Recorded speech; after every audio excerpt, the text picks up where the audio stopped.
Hey guys, welcome into another episode of 410 Sports Talk. James Haskell here, along with my co-host Glenn Martin. We are continuing our tour around the AFC North, and we are getting into the big boys up front. Meat and potatoes, the interior defensive linemen. So we did our edge defenders, regardless of scheme, the outside guys, but now we're focusing on the big boys up front. So we are ranking them throughout the, from worst actually to best is where we're going. So 4 to 1, 1 being the best, 4 being the worst in the division as far as position group goes. So Glenn, I'll let you kick it off here. Who is the worst? Which team in the AFC North has the worst interior defensive lineman position group? All right. So the way we decided to do this was go 3 deep at each one of these, or on each team. And so for this one, let me just start by saying that pretty strong in this division in interior defensive linemen. Very, very strong, actually. But for this one, I got to go with the Cleveland Browns, led by Sheldon Richardson in the middle there. Sheldon had a pretty decent year. I mean, not anything crazy spectacular, but again, it's kind of hard to. This is one of those positions that can be really hard if you just look at stats, because a lot of times these guys are asked to just take up blockers and let the other guy, their teammate, make the play. So sometimes this is why certain sites that can give more non-biased grades and evaluations, they aren't relying on stats, can really come into hand or come help. They can really help. Let's just say that. And so. When we look at Pro Football Focus, they have Sheldon Richardson ranked as the 26th interior and Andrew Billings at number 45. And then Larry Ogunjobi at number 98. So the guys had a lot of snaps. Larry Ogunjobi had almost 800 snaps and honestly didn't grade out very well at all. I mean, Pat Ricard had a far better grade than Larry Ogunjobi. So while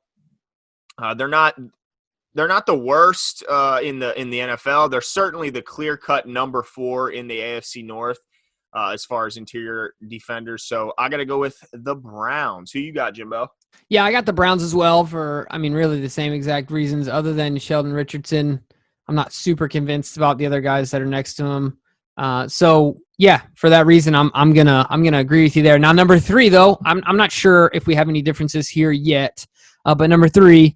I'm on a roll today. I'm just giving the Ravens all terrible rankings. So as crazy as it sounds to have like Calais Campbell and Derek Wolfe, this is really a position of strength in the AFC North in general. So the Ravens are my third best in 1 through 4. They're in third place. Calais Campbell is great, and in by any metric, if you're looking at purely stats, if you're looking at like a grade. He does well in both categories. He's really versatile, both in the run defense and the pass rush. And it's crazy to think about. Obviously, these guys are hardly put in these scenarios, but even like in coverage, he doesn't grade bad. So he doesn't do anything terribly, terrible. And of course, Derek Wolfe is an above average football player who's had some injury issues. And then Brandon Williams. The thing about Brandon Williams is that I think he has a hard time grading because his scope is limited, where he does one thing really well, right? Like he stops the run, he's an anchor on defense, and he can take double teams. Outside of that, he's limited as a player, even though he is insanely athletic for his size. He just has that limitation, but he knows the job and he does it well. So for me, Ravens are, you talked about it, but they are clearly in third based on the other 2 teams that are in front of them. What about you? You disagree with me on that one? No, I have to agree, but I'll say this: I would not be surprised at all if at year's end that the Ravens certainly move up in this, because I think Brandon Williams, this is the first year where he's really surrounded by elite talent with Calais and Derek Wolfe, and then even on the outside with Judon and then those linebackers behind him. But I think having Calais and having Derek Wolfe next to him, it's only going to help Brandon Williams' production, because you got to figure Brandon Williams was always being double teamed last season because he was him and Pierce, but really him more than Pierce, I feel like, was getting the bulk of the double teams, where this year, I don't know how you can do that with Calais and even with Derek Wolfe, but certainly with Calais. I don't know how you can focus your attention on Brandon Williams when Calais is lined up next to him. So I look at them right now as number 3 in the division, but I see no reason to believe that they can't move up very quickly. Yeah, no, I can see that as well, and I totally understand where you're coming from. All right, well, I'll give you my number 2 and see what you think about it. My number 2 is going to be, and this was actually tough for me, but my number 2 is going to be the Bengals. I think that they improved greatly on the interior from getting DJ Reader over from the Texans, if I'm not mistaken. Yep. He grades really well, and with him and Geno Atkins, then along with good luck with this one, Tupou. They're, as far as, once again, you can get your sources from anywhere, but as far as Pro Football Focus goes, the 3 of them are ranked in the top 30 in their position. DJ Reader being in the top 10 and Geno Atkins being in the top 20. That's a lot of depth right there. And Geno Atkins is, according to Marshall Yanda, his toughest matchup. That is right there to me. If you want to talk about a stamp of approval, you're talking about a Hall of Famer saying, who has the most memorable battles with you? Who's your toughest matchup? Geno Atkins was the first name out of his mouth. That's impressive. So I think that they're number 2, but I think they're nipping on the heels of who I have, of course, at number 1 with the Pittsburgh Steelers. What about you? I have to agree. I knew it. Yeah, I mean, we all know about what Geno's been doing for a long, long time in the North, and he's been consistently one of, if not the best, interior D lineman in the North. And then they go and add the best D lineman interior-wise from the Texans, who played his butt off last year. I remember when that game was approaching, when the Ravens played the Texans, and really he was the main name I kept hearing on defense as being an impact player, a guy you got to watch. So to add him, and you put him next to Atkins, and then you mentioned Tapua, who is a pretty good depth guy. It could be a scary, scary combo, and one that's the interior of the Ravens line is going to be really missing Yanda when they have to take on those 2 big guys, because man, they can certainly get it done. And it's funny because they complement each other very well too, because while Geno can really do both, I think the thing that sets him apart has been his pass rushing from the interior. And DJ Reader is so good against the run. I just feel like that they complement each other very well.